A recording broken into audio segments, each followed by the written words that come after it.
Yo les gars, yo tout le monde, on se retrouve pour le nouveau débrief et on va bien sûr parler du Barça qui s'est joué donc hier soir face à Belgrade. À l'extérieur, c'était bien sûr en Serbie. Et puis finalement, victoire 5-2 des Coulers, des Catalans.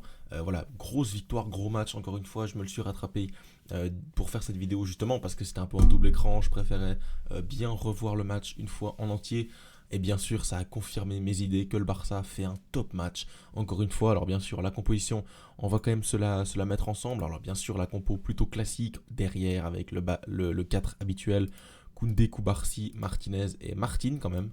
Pour faire reposer Baldé, j'ai plutôt bien aimé le fait de le faire reposer. J'ai pas du tout aimé Martin. On va en reparler. Pour moi, c'est un des joueurs les plus en difficulté dans ce Barça au global. Pour moi, c'est un des rares qui n'a pas le niveau, tout simplement, pour être au Barça. Au milieu, Casado, la titularisation de Frenkie de Jong. Et puis devant, on n'a pas de Olmo, pas de Fermin Lopez, c'est Pedri et le trio magique, Yamal, Lewandowski et Rafinha à gauche. Voilà la compo. Pour les joueurs, il y a beaucoup de satisfaction, vous le voyez avec les notes, beaucoup de gros matchs.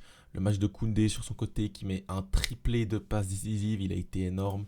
Offensivement, défensivement, dans les retours, dans les replis, dans l'intensité, dans le fait de dédoubler la Yamal, dans le fait de proposer des solutions, dans le sang-froid, dans le dernier geste, dans la dernière passe, l'efficacité dans le geste, dans le mouvement, la qualité de passe, ras de terre pour les passes en retrait, il a été magnifique. Hier soir, il montre encore que c'est pour moi le meilleur latéral droit de ce début de saison au monde. Il est énorme encore une fois. La défense centrale, plutôt bien. J'ai pas envie non plus de les dédouaner. Bien sûr, la grosse blessure de Koubarsi qui a eu 10 points de suture au visage. Il a le visage complètement flingué. Il a dû se retoucher le menton. Ici, il a eu beaucoup de points de suture, etc. Donc, on espère vraiment que ça va le faire pour lui, qu'il va réussir à se remettre plutôt bien parce qu'actuellement en défense, on n'a personne. On aurait Eric Garcia, pourquoi pas descendre de Jong au poste de défense en centrale, il l'a déjà fait. Araujo revient, mais pas encore tout de suite, donc à voir. Heureusement qu'on a Martinez patron, MVP. Je sais pas s'il a eu le titre de MVP, je crois que c'est lui qui l'a eu. Franchement, c'est mérité. Koundé aurait pu l'avoir également, Levan. Martinez fait un match de patron. Défensivement, c'est lui qui organise cette équipe. Offensivement, il vient marquer le premier but. Toujours très important, le premier but dans un déplacement en LDC. Gérard Martin, on l'a dit, très compliqué. Techniquement, on n'a pas l'impression que c'est un gars qui vient de la Masia, alors que si. Très compliqué le match. Franchement, bon, c'est un joueur de complément. Mais même dans le joueur de complément, il est un peu dangereux parce qu'il met quand même en danger un peu l'équipe par moment. Donc à voir si franchement dans les prochains mercato il faudra quand même trouver une autre alternative que Gérard Martin, même pourquoi pas Hector Fort à gauche. Je pense que c'est toujours mieux que Martin. Au milieu, Casado, Pedri, De Jong, ils ont été très bons. De Jong, on sent qu'il n'a pas encore tout à fait le rythme, etc. Il sort encore à la 60e, c'est normal, avec Pedri, avec Rafinha pour faire tourner également. Mais voilà, bon match du milieu de terrain. En face, il n'y avait vraiment pas tellement d'adversité, on va se le dire. Donc, ils se sont un peu baladés. Ils ont fait beaucoup de passes en triangle, beaucoup de va-et-vient, beaucoup de tiki-taka. Ça s'est très très bien passé entre les trois. J'ai beaucoup aimé Pedri plus haut, j'ai bien aimé Casado. Et pour finir avec les trois de devant, la Yamal que moi j'ai trouvé un peu moins bien sur ce match. Voilà, je vais le dire. Il faut dire quand il fait des bons matchs, mais il faut aussi dire quand on est un peu déçu par la mine. J'ai pas trouvé qu'il fait un top match. J'ai trouvé que beaucoup de fois, il précipite un peu son geste, il précipite un peu sa passe, il est un peu brouillon, il fait beaucoup de passes un peu trop rapides. Dans sa prise de décision, il n'a pas été très très bon ce soir. Il n'est pas décisif, il fait pas de but, pas de passe D.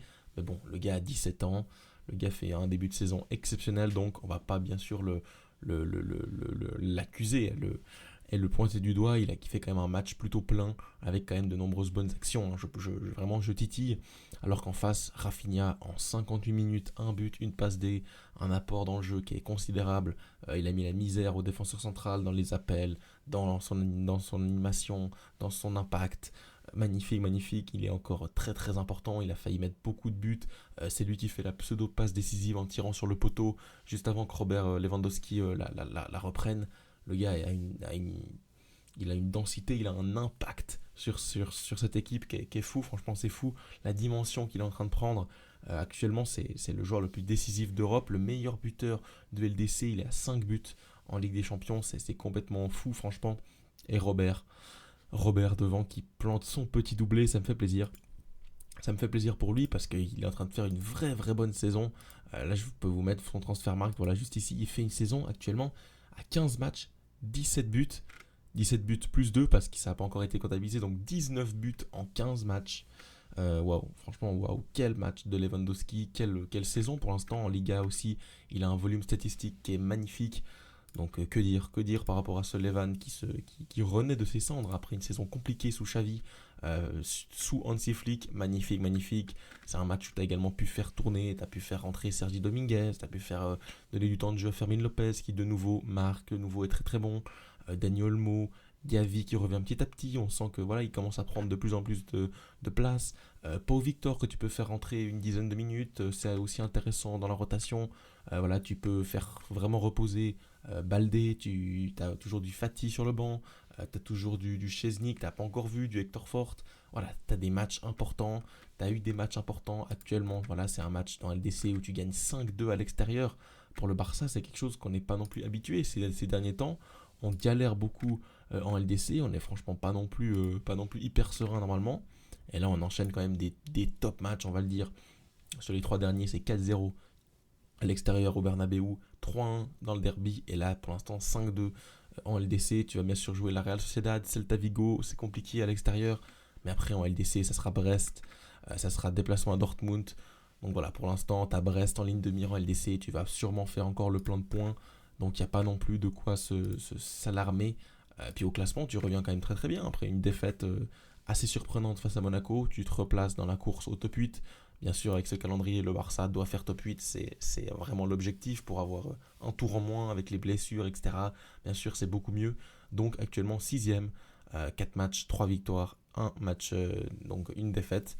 T'es l'équipe qui a le plus marqué de buts, 15 buts, personne n'a fait mieux. La deuxième, je crois que c'est voilà, le Borussia avec 13, mais derrière c'est assez loin, donc voilà, une belle équipe, l'équipe attraction de ce début de saison.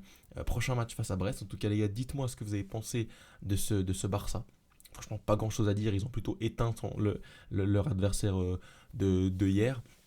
Voilà, peut-être Peña, encore 2-3 choses à dire, parce que voilà, on n'a pas vu les statistiques, hein, je vais les mettre parce que c'est quand même très très intéressant.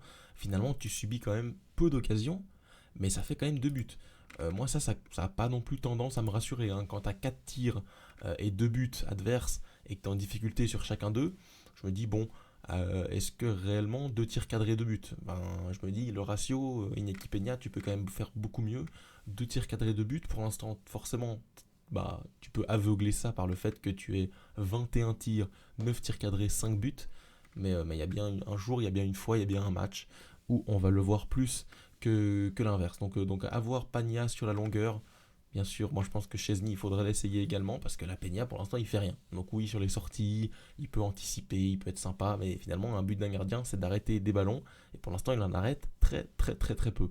Bon, bah écoutez, on se retrouve très très rapidement pour de nouvelles vidéos. J'espère que cette petite vidéo sur le Barça, bien sûr c'est le club qu'on suit en majorité sur la chaîne, bien sûr ce week-end face à la Real San Sebastian, ça va être très très intéressant, un gros déplacement en Liga. On se retrouve très très vite pour parler bien sûr de football sur la chaîne. N'hésitez pas à vous abonner, à liker et à partager mon contenu.